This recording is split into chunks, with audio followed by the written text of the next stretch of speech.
Assalamualaikum warahmatullahi wabarakatuh. Berjumpa kembali di channel ini. Salam sejahtera untuk kita semua, Bapak Ibu PNS dan P3K ASN daerah. Berikut Bapak Ibu sekalian akan saya sampaikan informasi terbaru terkait dengan efisiensi anggaran yang juga ternyata menyasar ke Pemda. Ini sudah ada KMK-nya. Nah, kita akan bahas Bapak Ibu belanja apa yang terdampak daripada TKD yang ditransfer ke daerah.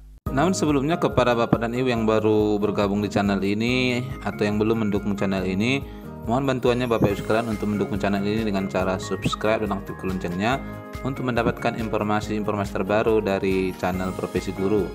Iya, Bapak Ibu sekalian, efisiensi anggaran yang dilakukan pemerintah dalam menjaga APBN 2025 memang luar biasa.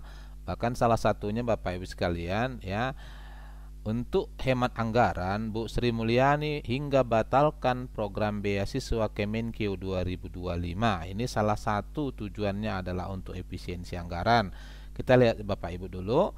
Menteri Keuangan Bu Sri Mulyani ini membatalkan program beasiswa Kementerian Keuangan atau Ministerial Scholarship tahun 2025. Keputusan ini dibuat sebagai dampak kebijakan efisiensi belanja anggaran pendapatan dan belanja negara atau APBN 2025 yang diinstruksikan Presiden Prabowo Subianto.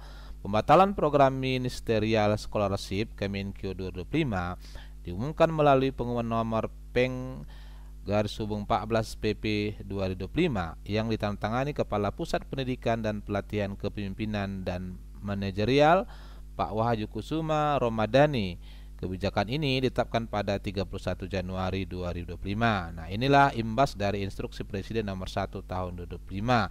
Nah, akibatnya juga Bapak Ibu sekalian adalah efisiensi anggaran berdampak kepada daerah. Hal mana? Ini Bu Sri Mulyani potong dana transfer ke daerah mayoritas jadi cuma setengah. Ini kita coba lihat ya Bapak Ibu sekalian. Ini dikutip dari Detikcom. Menkeu Bu Sri Mulyani menerbitkan keputusan baru yang isinya memangkas anggaran transfer ke daerah atau TKD tahun 2025. Hal ini sesuai kebijakan efisiensi belanja yang diinstruksikan Presiden Prabowo Subianto. Keputusan baru itu berupa keputusan Menkeu nomor 29 tahun 2025 tentang penyesuaian rincian alokasi TKD menurut provinsi kabupaten kota tahun anggaran 2025 dalam rangka efisiensi belanja APBN dan APBD tahun anggaran 2025. Aturan langsung berlaku sejak diteken Sri Mulyani pada 3 Februari 2025. Jadi dasarnya ya Bapak Ibu sekalian, pemotongan ini adalah KMK nomor 29 tahun 2025.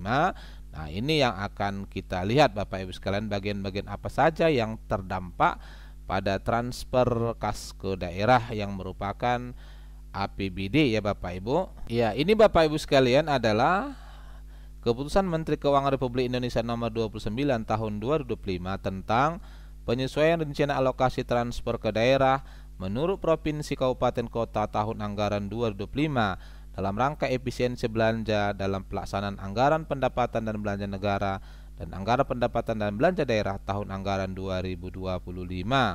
Menimbang sesuai dengan ketentuan diktum kelima angka 1 huruf B Instruksi Presiden nomor 1 tahun 2025 tentang efisiensi belanja, dan itu dasarnya.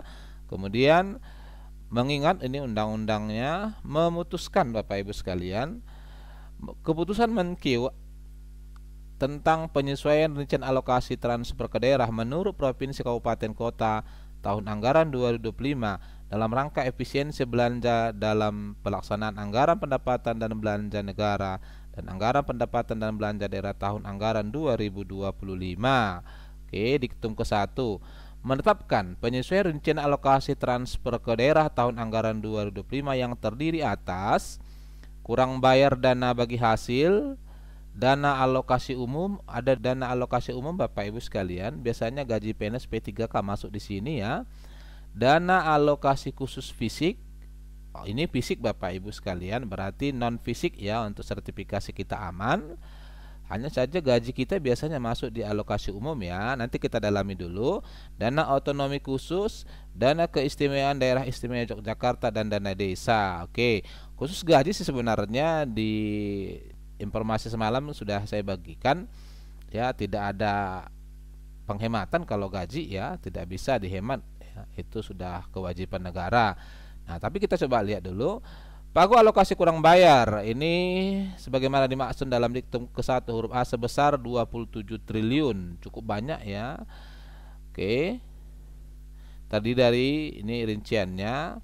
Kemudian pagu alokasi dana alokasi umum sebagaimana dimaksud dalam diktum ke-1 huruf B sebesar 446 triliun. Ya, ini total semuanya ya. Dana alokasi umum yang dirinci menurut provinsi ini sebesar 430 triliun. Oke. Cadangan dana alokasi umum. Wah, ini yang penghemat Bapak Ibu sekalian. Cadangan itu adalah efisiensi ya penghematannya. Jadi ini cadangkan. Secara umum sih Bapak Ibu sekalian, kalau kita lihat ini tadi sudah saya pelajari sebelumnya ya. Penghematan itu dilakukan utamanya ya Bapak Ibu adalah untuk belanja-belanja yang tidak ditentukan. Nanti kita akan lihat lampirannya di bawah. Pagu alokasi dana alokasi khusus fisik ini ya Bapak Ibu terkena juga. Kemudian pagu alokasi dana otonomi khusus (OTKHUS) ini khusus untuk daerah-daerah tertentu seperti Papua, Aceh, Jogja biasanya ada ya. Ini Papua, Aceh, kemudian Yogyakarta masuk ya. Kemudian ketujuh pagu alokasi dana desa. Jadi dana desa juga imbas Bapak Ibu sekalian, yang mana totalnya adalah 71 triliun, di mana kemudian dana desa yang dirinci menurut kabupaten kota adalah 69 triliun dan dijadikan cadangan 2 triliun. Nah, ini nanti cadangan ini yang kemudian ya yang menjadi efisiensinya. Nah, ke-8 cadangan kurang bayar dana desa bagi hasil sebagaimana dimaksud dalam diktum ke-2 huruf B, kemudian dan seterusnya ya. Untuk mendanai kebutuhan prioritas pemerintah sesuai dengan ketentuan peraturan perundang-undangan. Jadi semua dana cadangan itu tujuannya adalah untuk program prioritas, salah satunya makanan bergizi ya. Ditetapkan di tanggal 3 Februari ya, hari Senin kemarin Bapak Ibu sekalian. Nah, kita coba lihat. Ini Bapak Ibu sekalian rincian alokasi dana umum, dana alokasi khusus fisik ya. Rincian dana alokasi DAO yang tidak ditentukan. Jadi yang berimbas sih Bapak Ibu sekalian yang tidak ditentukan penggunaannya ya. Kalau DAO yang ditentukan salah satunya untuk penggajian P3K daerah itu tidak diganggu gugat ya, yang tidak ditentukan.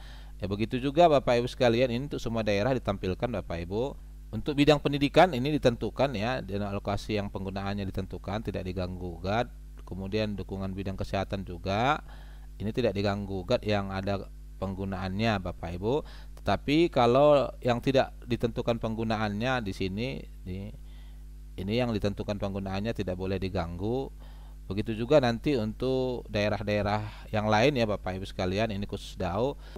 Berikutnya adalah ini untuk bagian yang lain Bapak Ibu. Khusus ini adalah fisik ya, yang ini fisik. Kita coba lihat dana desa. Dana desa juga ada Bapak Ibu sekalian. Nah, ini adalah OTKHUS ya. OTKHUS juga ada di sini hingga nanti dana desanya. Nah, ini rincian dana desanya Bapak Ibu sekalian. Jadi dana desa juga terimbas tadi ya. Tidak kita lihat per itemnya, tapi intinya tadi untuk dana desa ini ada 2 triliun yang dicadangkan ya. Alokasi afirmasi, alokasi kinerja, kemudian total ya, ini masing-masing dana desa ada. Bapak Ibu nanti bisa download Bapak Ibu sekalian. Namun kabar baiknya adalah tunjangan sertifikasi kita juga tidak terganggu ya Bapak Ibu. Nah, ini adalah masing-masing alokasi tiap dana desanya. Ya, Bapak Ibu nanti mungkin bisa dalami juga ya. Kita akan lampirkan linknya di dalam deskripsi video ini. Nah, barangkali ini informasi yang bisa kita sampaikan Bapak Ibu sekalian. Semoga bermanfaat. Assalamualaikum warahmatullahi wabarakatuh.